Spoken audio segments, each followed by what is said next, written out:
Multimedia masters, they're the masters of all media. Talking about the movies and the shows on your TVs.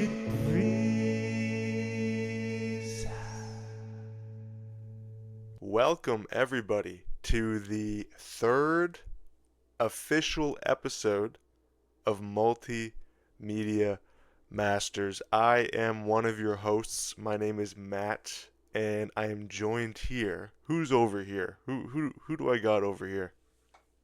Hey everyone, it's Justin Hunt here again. Good to be back. My co-host Justin is here, and we are ready to deliver a great episode today. And the way we start off all of our episodes is by discussing what's happening. This is our What's Happening segment where we talk about things that happened, celebrity news, new things that are happening that doesn't have anything to do with celebrities, just interesting things going on. And the first thing that I want to talk about, maybe people don't care about this, but this is a multimedia podcast. We talk about movies, we talk about other stuff, and this falls within the other stuff, okay? My favorite band, Pond, all right, Australian rock band. Justin, I don't know if you've heard of them. Have you? I have heard of them actually. Yes, I have. They got a new album coming out in Oh, there June. you go. Yeah, it's called Nice. Terrestrials, and I thought I thought Stung, their last album, came out pretty recently, and then I thought back and I was like, wait, that was like 2 years ago. So that time flew by. I loved that album, and they recently put out two singles from the new album, and they're very cool. There's a very interesting album cover for the new one. It's like a painting of all the band members, their faces, and they have like long necks, and it's like a red and white color scheme. And I read this interview that somebody did with the bandmates, and they said like the new album, they set some rules for themselves. They said no fuzz pedals, no ballads, okay, so no like kind of slow-ish songs like that last album. I think that song was uh Rise on the Mountain or something like that, but I really like that song. I just forget. It's a long title. I just forget. And they said no quote Pink Floyd shit. So I don't think this means they think Pink Floyd is shit. They're just kind of being funny and they're saying it's not going to be very Pink Floyd slow. It's like a dance album. It's like dance rock, right? Funky, fun rock that you could dance to, right? And I'm really excited for it. I think it comes out June, June something. So that'll be awesome. Justin, are you Yeah, looking forward to that album? I have to be honest, I've never actually listened to Pond before, but I know about them. I know about the fact that they're an Australian band. Hmm. I've never actually listened to any of their music before. Yeah, But it sounds really cool. yeah, they're really good. Like I don't know how popular they are like in Australia, but they're not even that popular here. But I just randomly like found them one day and I really liked them. That was like 3 or 4 years ago when I found them. And I got a bunch of their CDs and stuff. And I actually saw them live like a year ago, 2 years ago maybe. And that's like one of the best concerts I've ever been to. Like they're awesome. I love these guys. Pond, That's wonderful. if you're listening, and we know that you are listening, okay? Nick Albrook, all right? If you're listening, get us to the next show. Get me and Justin tickets to the next show for free. We'll Front row ticket. front row tickets, back seat tickets, backstage tickets. We'll rep the merch. All right. Actually, if you look, I just noticed if you look at my avatar, like that cartoon me on the screen right now, I'm actually wearing a Pond shirt. So I kind of just realized that right now. But yeah, that's like one that I actually have that shirt. It's a Pond shirt, like merch. Justin, what kind of Oh news yeah. do you got? Well, fans of video game type movies will be happy to hear that there is a Metal Gear Solid movie in the works from Sony. What? Uh, yeah, apparently the people that made the latest Final Destination, the directors for that, they're going to be making Metal Gear Solid into a full-on movie. That's awesome. Do we know Yeah, who's gonna be in it or no? no, I think I'd say it's fairly early on in it. Yeah. They haven't actually said who's going to be in it yet. But from what I can see, it's gonna stick fairly closely to the story of the games. Mm-hmm. Now, I haven't actually played the Metal Gear Solid games, so I don't really know that much about it, but I am aware that there's like a twist ending to the game, Oh, to the really? at least the first game. So it'd be interesting to see if they stick to that in the movie. Yeah. I never played them either, but yeah, I know like the popular like Solid Snake is from Metal Gear Solid, right? The guy with the eye patch. That's the one. Yeah, they should get what's his name? Kurt Russell's son to play that guy. Wyatt Russell. He'd be really good as that Oh guy. yeah, Yeah, I could see because that. is Solid Snake is like based on a Kurt Russell character or something, or Kurt Russell's character was based on Solid Snake, one or the other. So now that Kurt Russell's too old, they should get Wyatt Russell to play this guy. That'd be pretty cool. Yeah, that's not a bad idea. I like that. I think that would work out well. Yeah, that'd be really Did cool. did you know that this game alone, sorry, no, hang on. Final Destination film has earned over $315 million worldwide, according to this. Damn, That's amazing. that's really good. I remember when that came out. Yeah, it was pretty popular. People liked it because it was really like goofy and like it kind of did the stuff that people liked about the old ones, you know? Hmm. And I got another piece of news here. Okay, we're talking about Project Hail Mary today. And this week, actually, we learned that they're making a Project Hail Mary VR game. And it's a Oh. completely original story from the author of Project Hail Mary. And like you're in the ship and you're playing as Ryland Grace and Rocky's there and you can talk to Rocky. But I guess it's not stuff that happens in the book. It's like things that happened between certain scenes or something like that. Yeah, it's like an original kind of story. So that's really cool. Would you That play would that be. game? Oh, absolutely. If I had VR, yeah, absolutely. Oh yeah, I don't have it either, but definitely that'd be sweet. Imagine like Yeah. fixing all these science problems and stuff and you got all your tools and you're in a spaceship and you gotta clog up a hole in the wall. That would be awesome.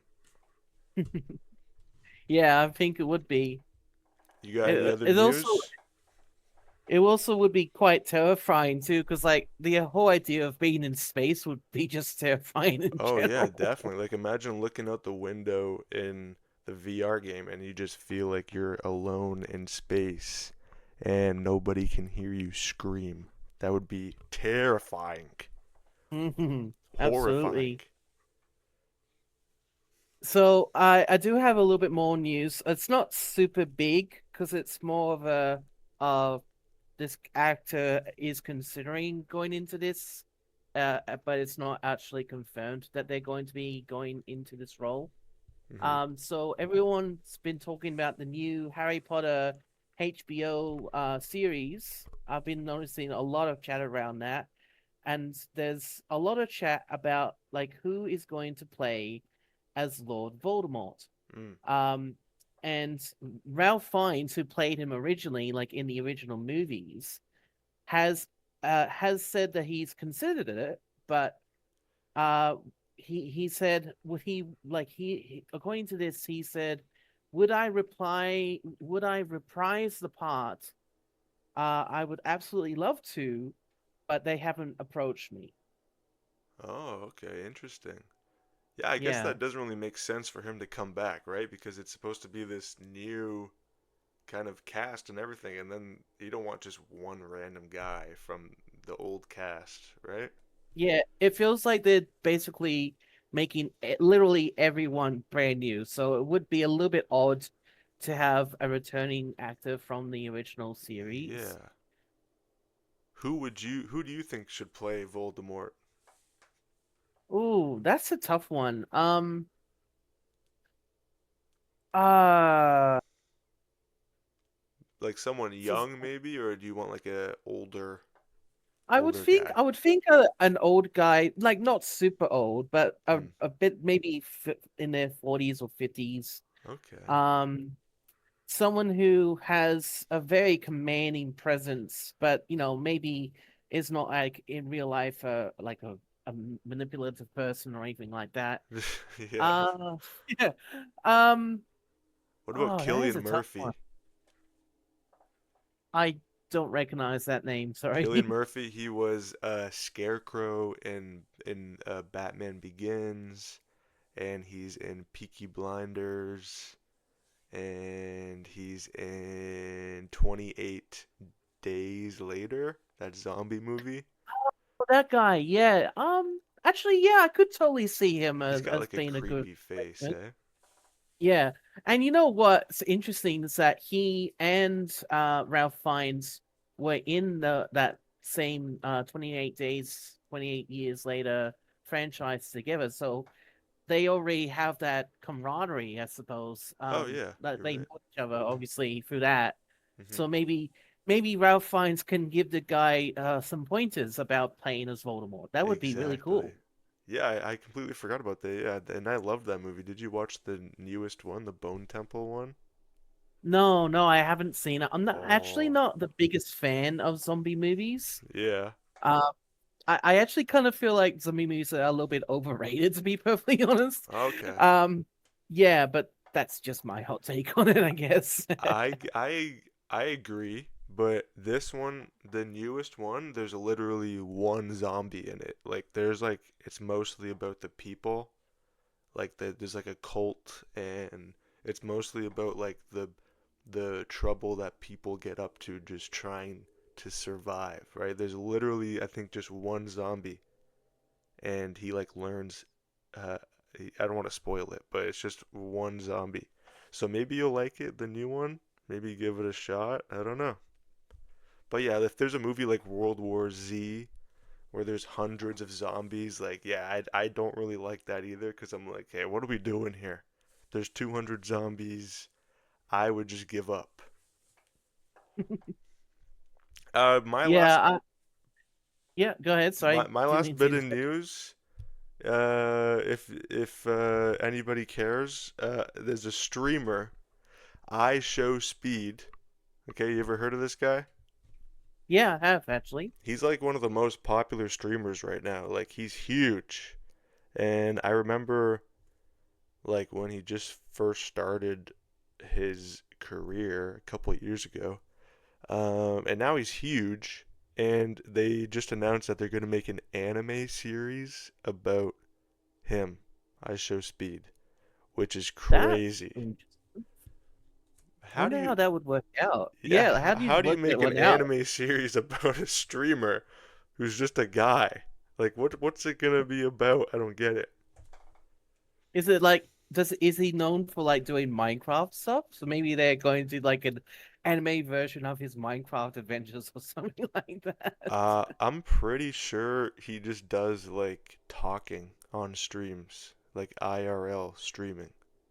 But Hmm. maybe he has a lot of inside jokes and stuff, and maybe he has characters and stuff that they can turn into an anime. I think that's kind of crazy. I think it's kind of a cash grab. Okay. We are getting blunt now on the Multimedia Masters podcast, and we're laying it out how it is, and I think it's a cash grab, quite honestly. Until I see it, maybe it'll be the best anime in the whole world. Maybe. I don't know. We'll see. Do Yeah, you I guess we'll see what happens. We'll see what happens. Maybe we'll cover the first episode on this podcast or something. I don't know. I probably not actually because I don't really care that much about it. But yeah, we'll see. Do you have any other news, Justin? No, not on my end. That's about it from my end. Okay, awesome. Well, the only other news I have is that Amanda Seyfried, who's a popular actress, she's playing Cinderella in some new Netflix thing. So I guess all those Cinderella fans out there, you're getting one more Cinderella actress, and it's Amanda Seyfried. Seyfried? How do you say her name? Seyfried? I don't know. But she's gonna be Cinderella. And then just some quick trailers that came out, some quick thoughts. The Invite with Seth Rogen. You know, it's a movie about swingers, and they tried to swing with this couple. So that's pretty crazy. Supergirl trailer came out. It looks alright. I'm not that excited about it. And I'm a big Superman fan. And I don't know, it just kind of looks It it just looks lifeless. average. Yeah. Yeah, it doesn't look that great, does it? It looks like just Guardians of the Galaxy again, which I love Guardians of the Galaxy, but you know, you could have done something completely new, which maybe they did. I'll give it a shot, but at the current time right now, not super hyped, but that could change. And then also, Justin, a movie called The End of Oak Street is coming out, and Yes, I am actually interested in that because from what I understand, it yeah. is somehow related to the Cloverfield movies. Oh, yeah, yeah, I did hear about that. I don't know how, because it's about a town that gets transported to like the dinosaur times, Or something like that. Yeah. or the I know that dinosaurs come dinosaurs here. are in it. I definitely know dinosaurs are in it. I'm not sure how it relates to the Cloverfield movies. Um, Yeah, I because don't I've know seen the either. first one. I saw the first Cloverfield movie, the found footage one, right? Yeah. I really enjoyed that, and I actually think that we should do an episode on that one at one point because I really enjoyed that Yeah, let's movie. do it. We could do all three movies. There's the what was it, the Cloverfield Paradox, Yeah, and and then what's uh Cloverfield Lane? Cloverfield I feel like 18, was the next one. Cloverfield Lane or something. That's my favorite one. Yeah, That's like the I best haven't one. seen those two though. I haven't seen those two. I never watched the original Cloverfield, but I watched Cloverfield Lane and Cloverfield Paradox. I liked some of the paradox stuff. Like I liked somebody gets like molecularly bonded to a wall or something. I remember that, and that was pretty sick. But other than that, I didn't really like it. But Cloverfield Lane was awesome because you didn't even really know that it was a Cloverfield until the end. Um, but yeah, maybe I'll watch the original. Maybe, Yeah. Justin, they go back in time in End of Oak Street. They go to dinosaur times and they change something in history, and then that turns a dinosaur into the Cloverfield monster over evolution time. That's my theory. You reckon? I think so. I think that Uh, might happen, yeah. yeah, I guess you never really know. One other movie that I am especially looking forward to, and I've seen trailers for it and I've seen posters for it, is actually the Backrooms. The Oh, yeah, I Backrooms saw movie. that too. I'm absolutely looking forward to that.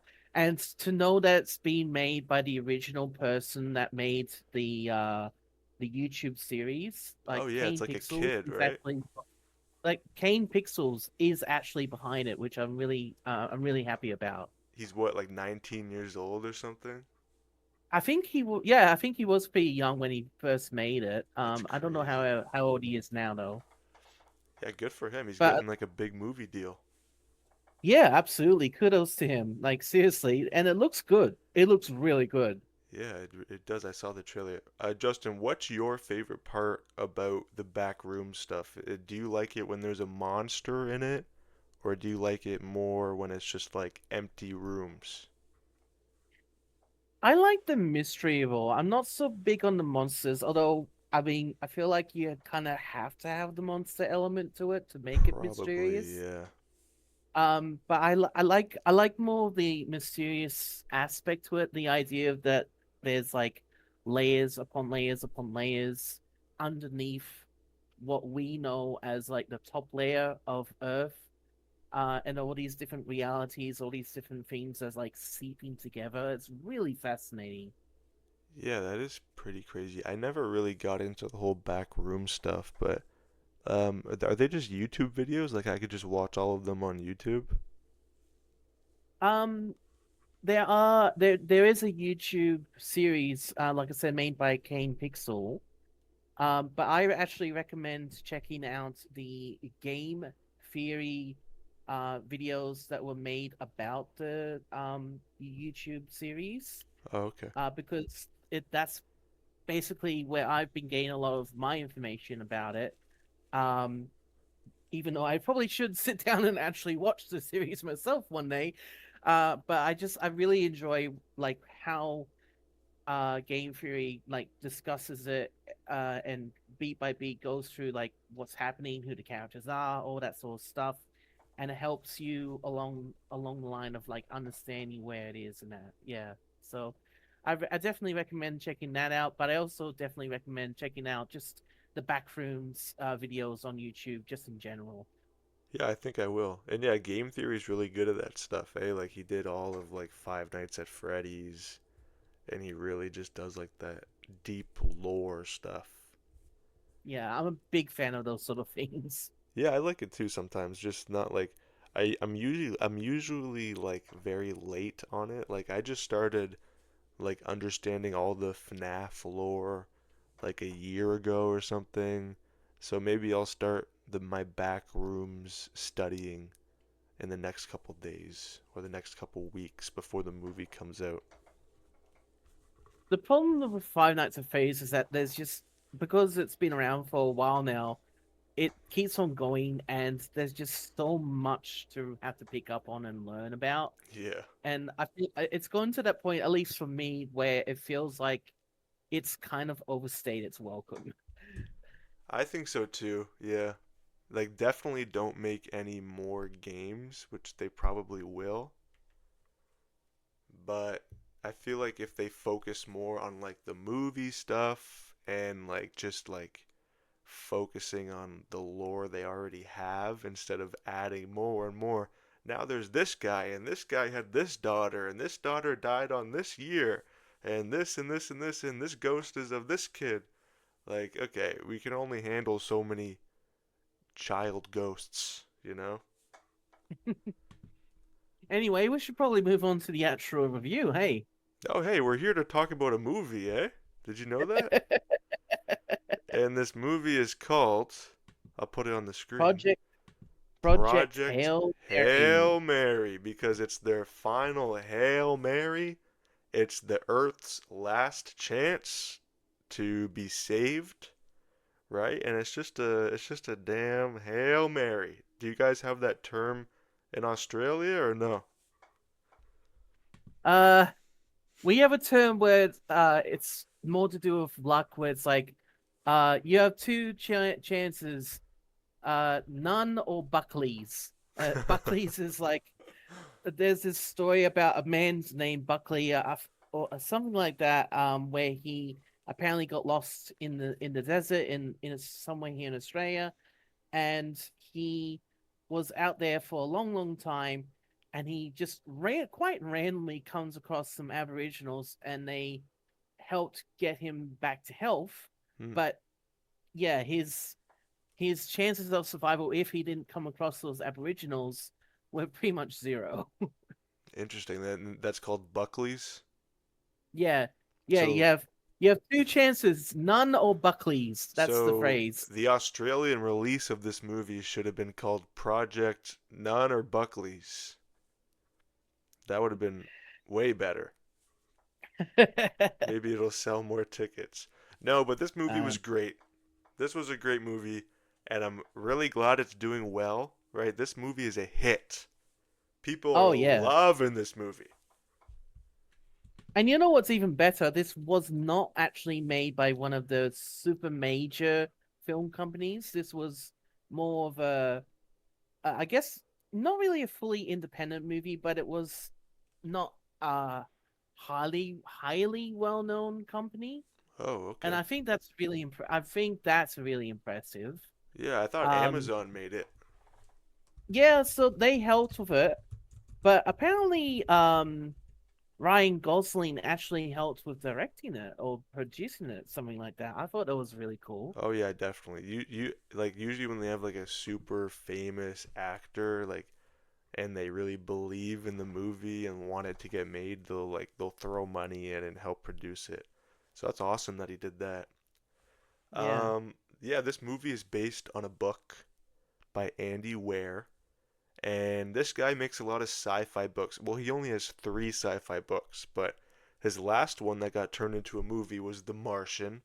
Okay, super popular movie, really funny astronaut guy. Okay, and that movie did well, so maybe that made him say, "Hey, let's make another sci-fi movie with a funny astronaut guy." And actually, this movie's way better, in my opinion, than The Martian, and I really like The Martian. Did you watch The Martian? I haven't actually seen the full movie, but I know a fair bit about it. I've seen trailers, I've seen YouTube clips, but I haven't seen the full movie. It's a lot like Project Hail Mary. They're pretty similar, except it's just based on Mars. But yeah, it's like about an astronaut, figuring out all these solutions to science problems. Um, 1 second, I just gotta plug in my laptop. I like what they did with Project Hail Mary because they tried to stick to the whole idea of there not being sound in space because there's no air in space. And I like what they did with that with the spaceships. You know, the moments where you could see the spaceships doing stuff in space. You couldn't hear them, you couldn't hear anything going on, but all you could do was like see what was on screen, Mm-hmm. and I really liked those moments. I actually, I thought those moments, especially the very first time when Ryan Gosling's character comes across Rocky's ship and he's trying to get away from it. The first time that they show that, and it's just him going a little bit ahead and the other one Yeah, going a little bit ahead and that sort of thing. I thought it was absolutely hilarious. that was really I don't know if funny. that was intentionally funny or not, but I thought it was so I think funny. so. Yeah, I think that was supposed to be funny. Yeah, and I liked how like they did all the space physics. Like, yeah, things were like quiet when they should be in space, and like the zero gravity, the way things moved in zero gravity was really cool. Like just the way Ryan Gosling moved around the ship, like that was sick. And like I saw interviews of Ryan Gosling saying like, yeah, like my character is new to all this space stuff, so we had to make him move in a way that you could tell he wasn't good at it. So the way this guy moves, remember he's just crashing into everything.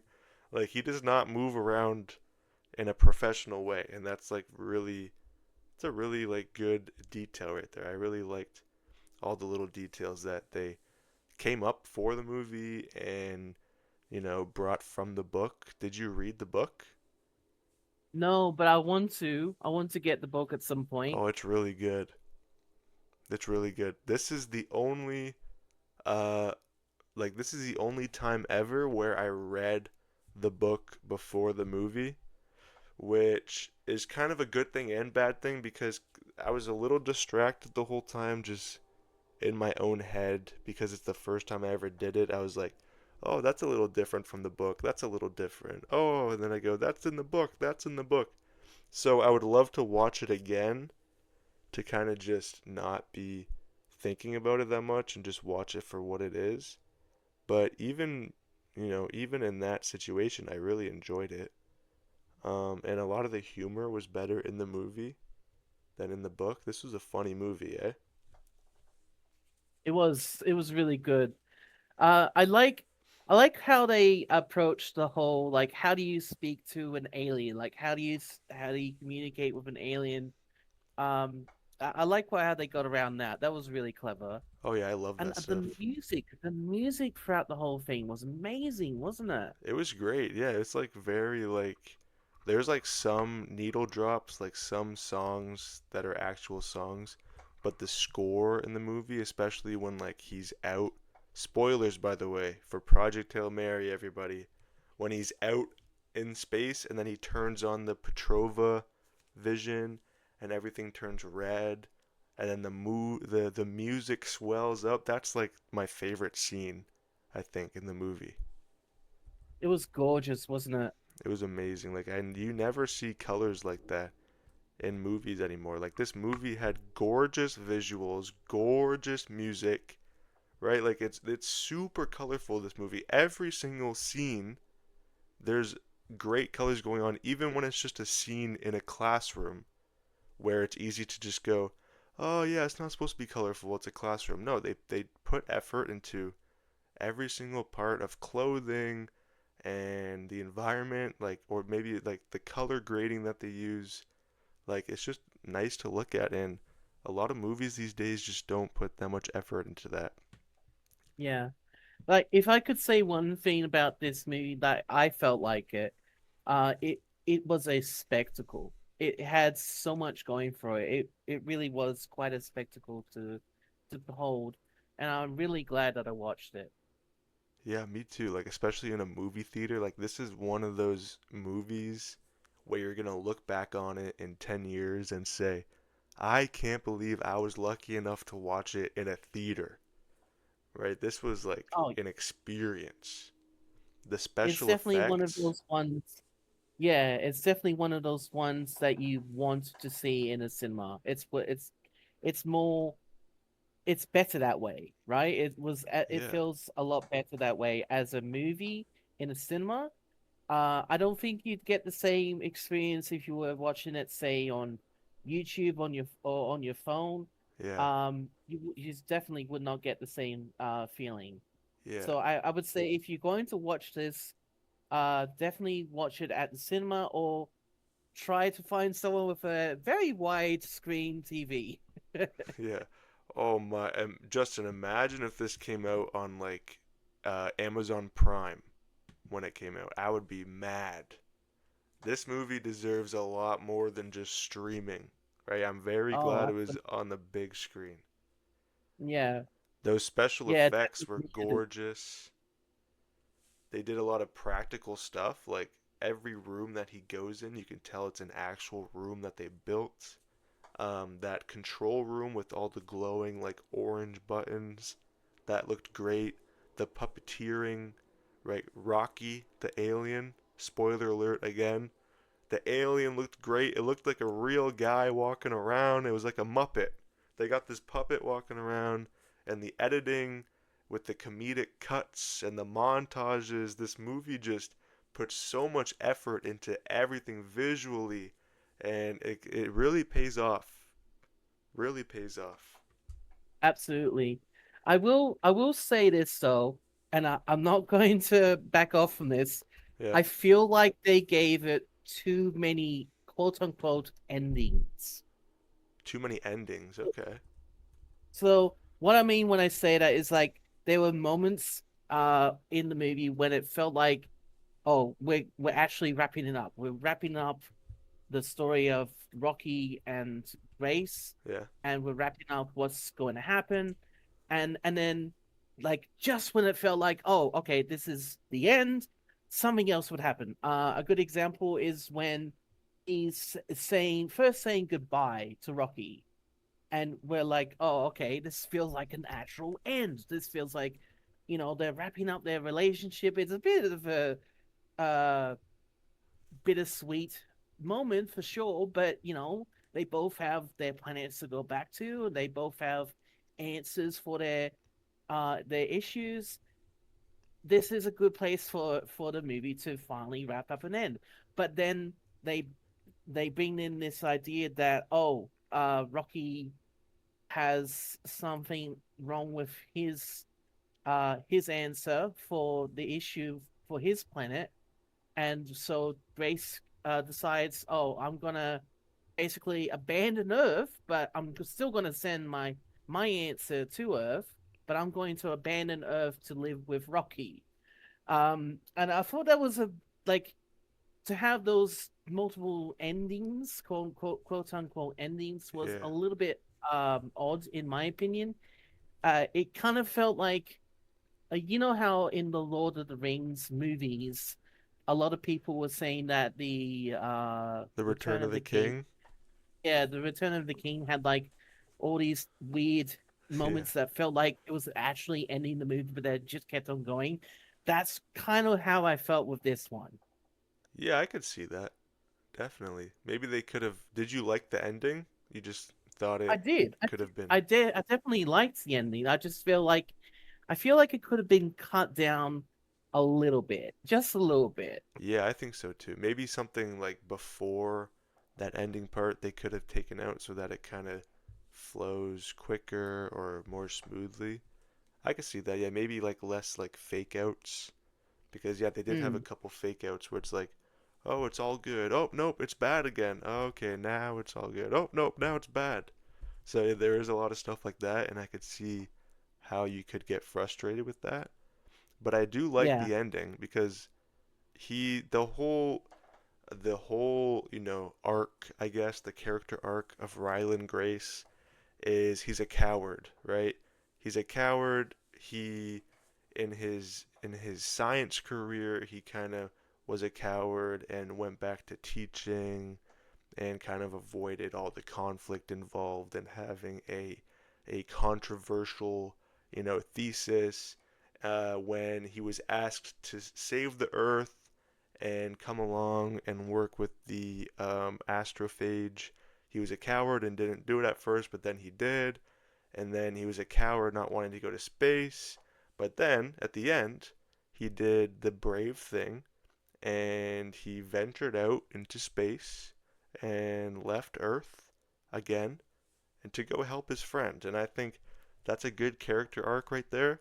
And I agree with you that it could be cut down a bit before that, but the last part and the story, the writing, I think was great for his character. It was a good ending for his character. Yeah. I definitely agree that the relationship and um the building up of like his character and Rocky's character during the movie was really good. I really like that, but I do hold strong to the idea that they could probably have cut down on like maybe one or two parts of the ending in Hmm. some kind of way. Like I don't know how you could have gone around it. Maybe instead of having it where they literally say goodbye to one another like they did in the actual movie, maybe they have like a moment during all because there's a few montages in the movie. Maybe during one of those montages, they find out about this flaw, about this issue, um, and that's when Grace's character is like, "Hey, um, maybe we can work things out from there.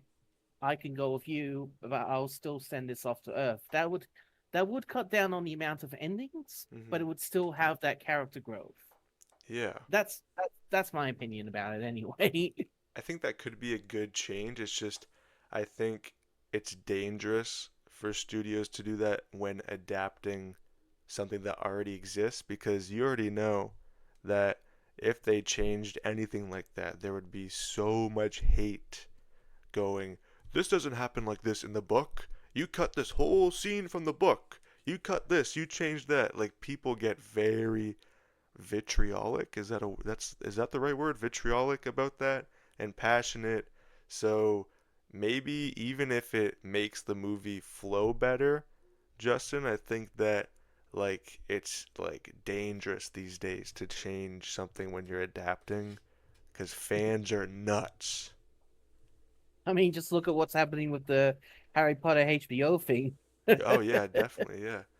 But also for the Harry Potter movies, they probably had to cut a lot, right? Because you can't fit a whole book in one movie. So Yeah, that's true. maybe they will cover more of the book in the TV show and then fans will like it. So we'll see. One thing that kind of made me mad, such a small thing, Justin, okay? Such a small thing that made me mad. Okay, the way that Rylan talks to Rocky in the movie it is through a laptop, okay? Rocky Right. makes a sound like brrr, whatever sound he makes. And then it goes to Ryland's laptop, and then it turns it into a text to speech that Ryland can read and hear. Okay? That's good. That's awesome. And they're very good at making sure that that always comes clear to the audience. But, but, When Ryland talks to Rocky, Rocky just knows his language and he understands him, which doesn't really make sense. The laptop does not like he, Ryland should be talking to the laptop and then the laptop talking to Rocky, but it doesn't do that.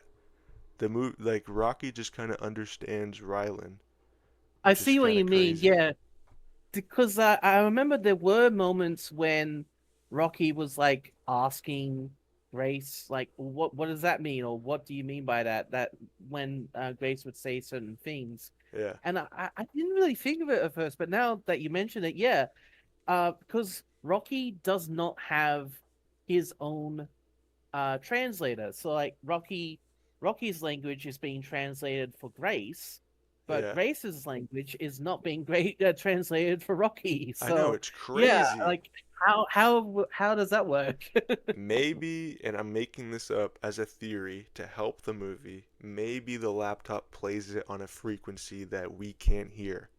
Okay, so that's how they could get out of this trouble situation that I just put them in. Okay, so they have a way out, but I don't think they thought of that. But I get it. You don't want every time Ryan Gosling says a line, you don't want to hear sounds and get distracted by it. I get why they didn't do it. It's just, how is Rocky understanding everything that this alien he never met says, It's just Yeah, it's kind of tricky, you know? there's a certain line that you have to sort of make sure that you don't cross, and it comes dangerously close to crossing line with the translation. Yeah, so I can understand where you're coming from with that. Yeah, and it's just technical stuff like that, but that they had a Yeah. lot of good technical stuff though in this movie. What did you think of the moments when they were like focusing more on the Earth backstory, like everything in regards to them, the Ooh. scientists and that one lady that was trying to recruit Grace and all that sort of stuff? I thought they dragged a little bit. Um, and I have that in my notes. Like I get that you can't really make a conference room meeting that visually appealing, and you can't really have them not do a conference because it's part of the story. But when you're watching a scene that's in space and super colorful and a guy riding on the top of a spaceship, and then you cut to a conference room meeting, naturally you're gonna be like, okay, this is a little lame compared to whatever. But I know it's important, right? What did you Yeah. think about them? I mean, to me, I agree. There was moments when it would cut back to the Earth stuff, and I would kind of groan to myself and be like, "Oh, come on, we want to go back to space already. Come on." Um, but I guess I was also sort of thinking to myself, okay, well, they're clearly trying to reveal through this way that this is what Grace's character is remembering now. Like his memory is slowly come back to him, and I like that. I like that idea. Um, like little bits of memory coming back to him. Hmm. I also kind of like the idea that it was it wasn't his philosophy or his theory that discovered the issue in the first place. They just called upon him because he helped discover the the fuel that they used to get to that planet, to get to those stars. Yeah. He helped with discovering that, and I thought that was really cool. I also really like that whole scene where they're trying to capture the alien glow in the dark bugs in this one room, and the camaraderie between Grace's character and this one other guy, I think his name was Bruce, Oh was yeah. so nice. It was so funny and so in a word cute. I Yeah. kind of liked that. I thought that was really cool because And they like you went had to Home Depot. this big serious army man getting quite like getting along quite well with this scared and honestly a little bit timid scientist teacher. And yeah, it was so creative and cute and funny. I thought that was really nice. Yeah, they were a good pairing. And now he's gonna miss that guy now because he's not going back to Earth. So that's kind of Yeah, sad. That's kind of yeah. sad. But yeah, they were Considering really that he's not nice. going back to Earth anytime soon. Hmm. Uh, Yeah, there were some funny moments in this movie, especially with I think his name was Carl or Bruce. Carl? I don't know. But yeah, they captured the humor of the book well, and I liked how it wasn't like constant jokes, right? It wasn't like joke, joke, joke, not taking anything seriously. They used jokes in a good way, and then when it was time to get serious, it was time to get serious, okay? Because when you have a movie like this, talking about the end of the world, talking about how your main character can die in space right now, you need to have moments where it's suspenseful, and this guy could die right now, like mm, suspenseful. And the suspenseful scenes were super suspenseful, and even after me knowing what happens from reading the book, I was still like gripping my chair. Holy crap, what's about to happen? Right? The gravity crushing Ryland scene. Maybe Rocky's dying, right? Those scenes were suspenseful. they were absolutely. It was. It is a bit of a long movie. I will say that. I think it's like 3 or 3.5 hours long in total. But Oh wow. they utilized every single second, and Yeah. you could definitely feel it. It's definitely worthwhile. If I had to give it a reward, uh, hmm, I would say most creative special effects, especially with like the spaceships and with Rocky. Mm. So definitely a reward for very special effects in a science fiction movie like that A for sure. special effects award, yeah. Deserving. Yeah. Yeah. Before we get to the awards, do you want to tell me your favorite scene? Hmm. Well, it's not really a favorite scene. It's more like a favorite montage where Rocky and Grace like getting to know one another for the very first time. They're sort of like Rocky's seeing everything in the spaceship. I like when he's like, "What's this? What's this? What's this? Not clean, not clean." I like that. Oh That's yeah, that was probably my nice. favorite part. That was definitely my favorite part. Yeah, I loved like them getting to know each other and stuff. And I have my favorite scene is the Ryland and Rocky figuring out each other's languages. And they start off with numbers and they learn each other's like time and clocks and just seeing like the foundations of language and communication and just finding things in common and connecting to things or people that are different from you. That's just a great like message, and I'm a sucker for that kind of stuff. That was a really nice Yeah, scene. And it's very like technical too. I was like, "Oh yeah, that's very smart. Yeah, figure out numbers and then move on to this." Like I like all that technical stuff. And a lot of that was in the book, and then they changed some stuff that fit better as a movie. So they made good decisions with that kind of stuff. hmm. Do you want to hear some trivia? Yeah. Go ahead. Trivia, trivia. Well, remember that scene where Sandra Huller is singing, Just stop it's crying, it's a sign of the times. Remember that? Yeah, I remember that well. That was apparently not in the original script. Okay, they didn't write that. They were practicing, the karaoke scene, and Ryan Gosling overheard her singing between takes, and he asked her to perform for the movie like just before filming that scene. So it was kind of like a last minute decision, and it was like one of the best scenes in the movie.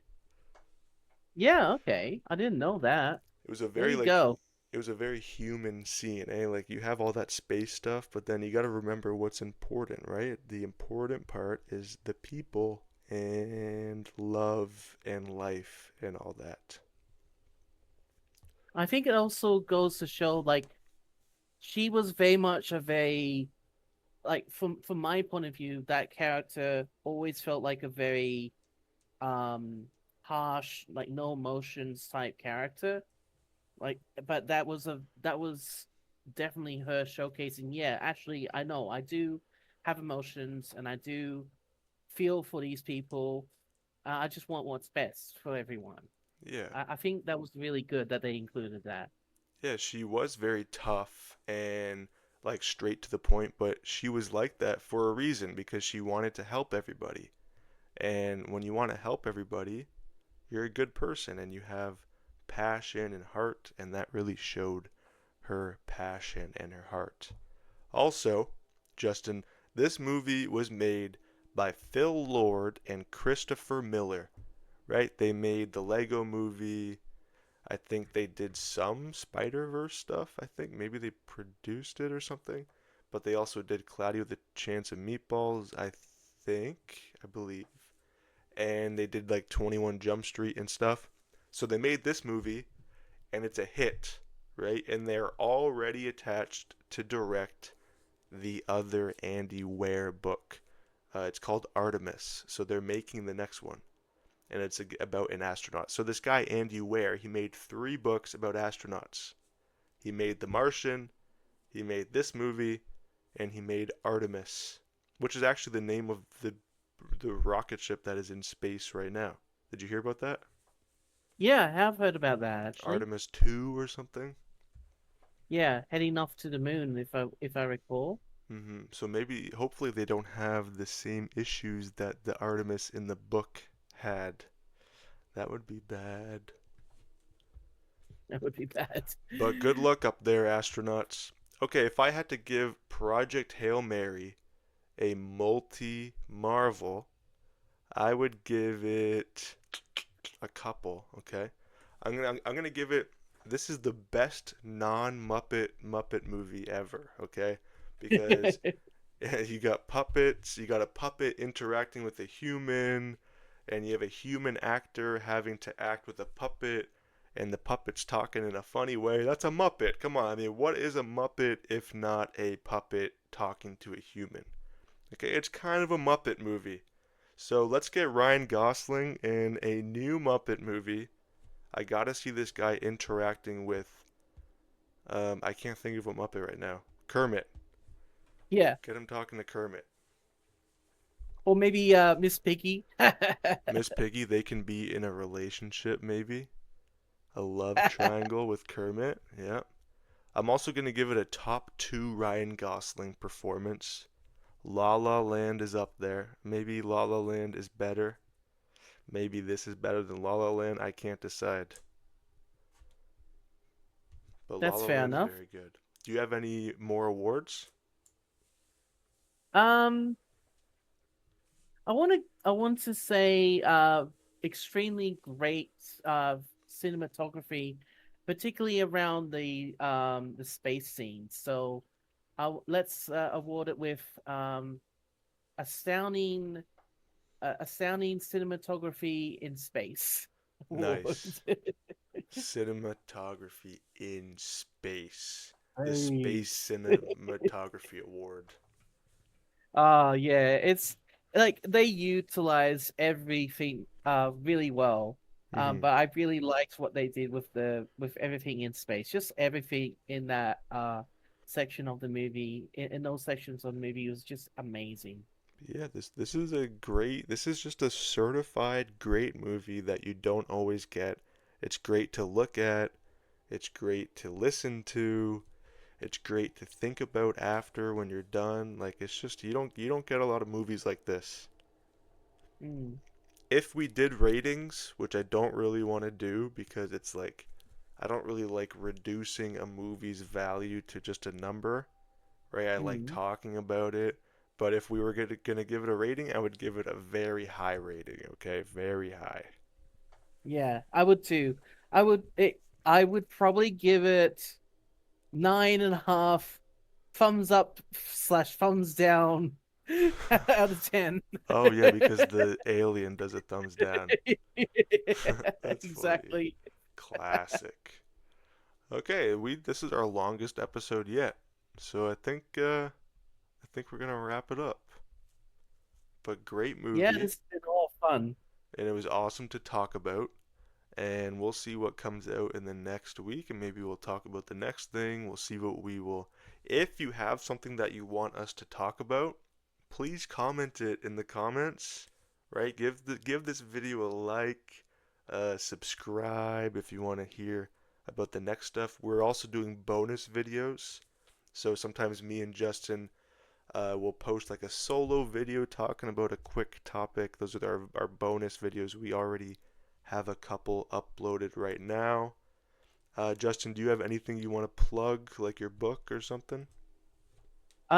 Just an update that the third book in my Freyon Fable series is due to be released May 10th, and I'm also aiming to release the fourth book. Yes, it's already finished. Sometime in October, near the end of the year. Ooh, two books in 1 year. That's Very the good plan. work there. Awesome. We're all excited for that book. Well, everybody, thanks for watching. I hope you enjoyed. And this has been Multimedia Masters. We will see you later. Multimedia Masters, they're the masters of all media. Talking about the movies and the shows on your TV.